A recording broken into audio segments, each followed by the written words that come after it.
Hello बच्चों, आज हम लोग कक्षा 8वीं का हिंदी विषय हिंदी बाल भारती पढ़ेंगे। हिंदी बाल भारती में हम लोग पहली इकाई पढ़ रहे हैं, जिसमें 11वां पाठ है मयूर पंख। मयूर पंख यानी मोर पंख। मोर पंख इस कविता का नाम रखा हुआ है। इस कविता के कवि हैं, लिखने वाले हैं जगन्नाथ दास रत्नाकर। रत्नाकर जी के बारे में हम लोग जानकारी प्राप्त करेंगे। रत्नाकर जी का जन्म 1866 में काशी उत्तर प्रदेश, जो आज वाराणसी के नाम से प्रसिद्ध है, में हुआ है। मृत्यु 1932 में जगन्नाथ जी की मृत्यु हो गई थी, स्वर्गवास हो गया था। रत्नाकर जी का परिचय है। रत्नाकर जी केवल कवि ही नहीं, वरन वे अनेक भाषाओं के ज्ञाता तथा विद्वान भी थे।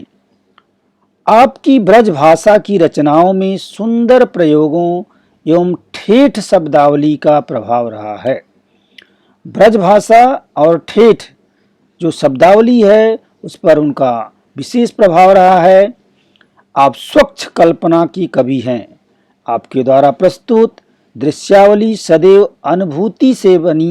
अनुभूति से सनी और संवेदना को जागृत करने वाली है। प्रमुख कृतियां, जगन्नाथ जी की प्रमुख कृतियां क्या हैं? हिंडोला, उद्धव, शतक, श्रृंगार, लहरी, गंगा अवतरण, गंगा लहरी आदि प्रमुख कृतियां हैं जगन्नाथ जी की। प्रस्तुत पद्य जो हम पढ़ने जा रहे हैं, मयूर पंख, यहाँ इस प्रसंग में उस समय का वर्णन है जब श्री कृष्ण भगवान के कहने पर उद्धव जी गोकुल में आए हुए हैं। प्रस्तुत पदों में गोपियों की उत्सुकता, उद्धव जी का ज्ञान बोध, गोपियों के उत्तर का बड़ा ही मनोरम वर्णन किया गया है। अंतिम पद में गोकुलवासी श्री कृष्ण के लिए अलग अलग भेंट भेजते नजर आते हैं। इन पदों में ब्रज भाषा का सौंदर्य दर्शनीय है। ये पद जो है, इसमें ब्रज भाषा का उपयोग किया गया है। तो चलो हम देखते हैं इन पदों को। कविता हम ना कहकर पद कह सकते हैं। तो यहाँ पे तीन पार्ट में दिया गया है, तीनों अलग उसी घटना से संबंधित हैं। तो जैसा कि अभी आपने सुना समझा कि कृष्ण भगवान का जो आपके बारे में आप जानते हैं, कृष्ण भगवान को मोर पंख बहुत अच्छे लगते थे। अपने सिर पर मोर पंख लगाते हैं, आप जानते हैं। उसी से लेकर के मयूर पंख इसका नाम रखा गया है। तो कृष्ण भगवान का जन्म आप जानते हैं कि मथुरा में हुआ था, लेकिन पालन पोषण गोकुल में हुआ था, ब्रज में। तो वहाँ पर उन्होंने अपना बचपन बिताया और सभी लोग उनसे प्रेम करते थे। ग्वालिन सभी लोग उनसे प्रेम करते थे। और चूंकि उनका जन्म ही कंस वध के लिए हुआ था, तो जब मथुरा कंस चले गए कंस का वध करने के लिए, फिर वहीं पे रह गए बहुत दिनों तक। तो ब्रज के वासी जो थे बहुत व्याकुल हो रहे थे। तो जब कंस का वध वगैरह करके जो है उन्हें फुर्सत मिली, तो उन्होंने वहाँ से अपने साथी, अपने दोस्त उद्धव जी को ब्रज में भेजते हैं। उद्धव जी को अपने ज्ञान पे बड़ा घमंड था, तो वो तैयार होते हैं कि हम उनको समझाएंगे गोपियों को कि भाई तुम लोग अपनी यानी कृष्ण के वियोग में तुम लोग परेशान मत हो, तुम लोग ब्रह्म की पूजा करो। उसी से लिया गया ये प्रसंग है। चलो देखते हैं, पहले पढ़ते हैं फिर इसकी व्याख्या करते हैं। भेजे मन भावन के उद्धव के आवन की, सुधि ब्रज गावन में पावन जबे लगी। कहें रत्नाकर ग्वालिन की, झौरी झौरी दौरी दौरी नंद पौरी आवन तबे लगी। उझकी उझकी पद कंजनी के पंजनी पे, पेखी पेखी पाती छाती छोहनी छबे लगी। हम को लिखो हैं कहाँ, हम को लिखो हैं कहाँ, हम को लिखो हैं कहाँ, कहन सबे लगी। पहला जो प्रसंग है इसमें कृष्ण भगवान ने पाती यानी चिट्ठी पत्र लिख करके उद्धव जी के हाथ में भेजा है, ब्रजवासियों के लिए, गोपियों के लिए। तो जब उद्धव जी आते हैं गोकुल में, ब्रज में, जैसे ही सभी ब्रजवासियों को, गांव के लोगों को, ब्रज के गांव को, ग्वालों को, ग्वालिनों को, सबको पता लगता है, तो सब लोग दौड़ दौड़ के, सभी ग्वालिन लोग दौड़ दौड़ के आ रहे हैं नंद भगवान के घर पे। भेजे मन भावन के उद्धव के आवन की, सुधि ब्रज गावन में पावन जबे लगी। जब सबको खबर लग गई कि उद्धव जी कृष्ण भगवान की का संदेश लेकर आए हैं, तो सब दौड़ दौड़ के आने लगी। कहें रत्नाकर ग्वालिन की झौरी झौरी, दौरी दौरी नंदी पौरी आवन तबे लगी। रत्नाकर जी कह रहे हैं कि झुंड के झुंड नंद बाबा के घर पे दौड़ दौड़ सभी ग्वालिन लोग आ रही हैं। उझक उझक पद कंजनी के पंजनी पर, पेख पेख पाती छाती छोहनी छबे लगी। सब लोग पैरों के बल उझक खड़े होकर के देखना चाहते हैं चिट्ठी में कि, और चिट्ठी को छीन छीन करके अपनी छाती से लगा रहे हैं कि सब लोग कि ये जो है, क्योंकि कृष्ण भगवान ने उनके लिए लिखा है, तो सब लोग चिट्ठी को अपनी छाती से लगाना चाहते हैं। इतना प्रेम है भगवान से, कृष्ण भगवान से। हमको लिखो कहाँ है, हमको लिखो कहाँ, हमको लिखो है कहाँ, कहन सबे लगी। सब लोग चिट्ठी में पूछ रहे हैं कि हमें कहाँ लिखा गया है, हमारे लिए कहाँ लिखा है भगवान ने, कृष्ण भगवान ने हमारे लिए संदेश कहाँ लिखा है। चिट्ठी में सब लोग खोजने लगी, पूछने लगी।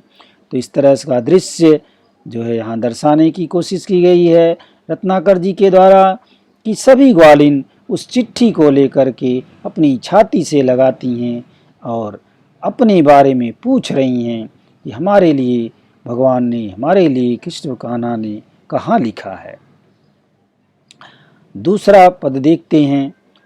कान्ह दूत कैधो ब्रह्म, दूत हवे पधारे आप, धारे प्रण फेरन को मति ब्रज बारी की। कहें रत्नाकर पै प्रीति रीति जानत ना, ठानत अनीति आनि नीति लय अनारी की। मान्यो हम कान्ह ब्रह्म एक ही कहो जो तुम, तो हूँ हमें भावती ना भावना अन्यारी की। जे हैं बन बिगरी ने बारिदिता बारिद की, बूंदता भी लई हैं बूंद भी बस बिचारी की। उद्धव जी ज्ञानी पुरुष हैं, हो ब्रह्म की का उपदेश देना चाहते हैं ग्वालिनों को, गोपियों को समझाना चाहते हैं कि कृष्ण को छोड़ करके कृष्ण को भूल जाओ और ब्रह्म की पूजा करो, तुम लोग अपना मन ब्रह्म में लगाओ। उसके उत्तर में ग्वालिन लोग, गोपियाँ क्या जवाब देती हैं, कहती हैं कान्ह दूत कैधो ब्रह्म, दूत हवे पधारे।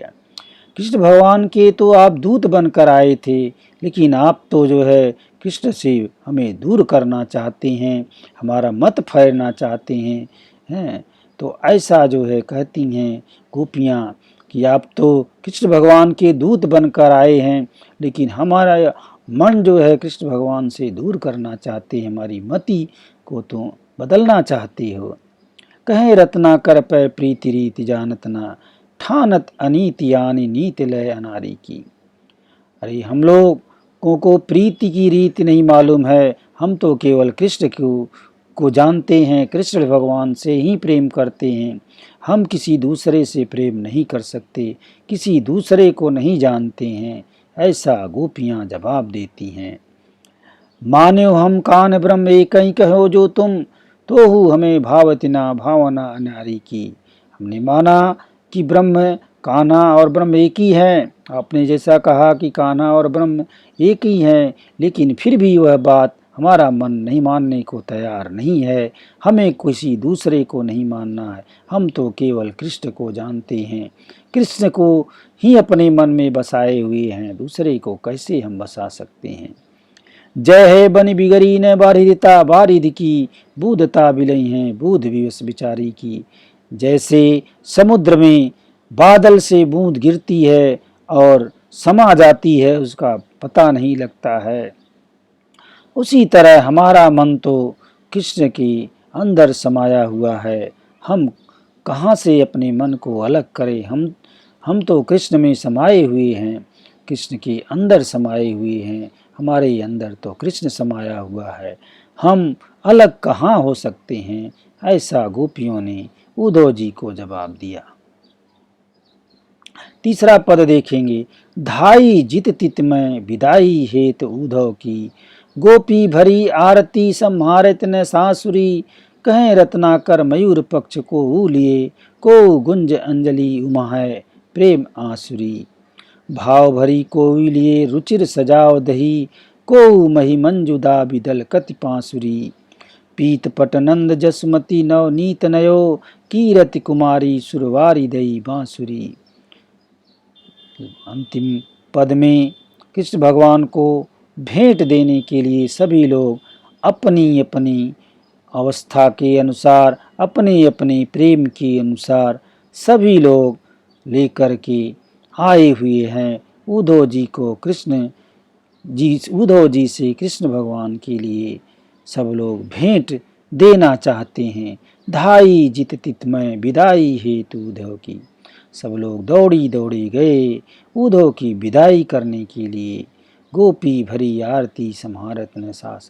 कोई आरती लेकर के आ रहा है, कोई कुछ लेकर आ रहा है। रत्नाकर जी कह रहे हैं, मयूर पक्ष को लिए, को गुंज अंजलि उमाए प्रेम आसुरी।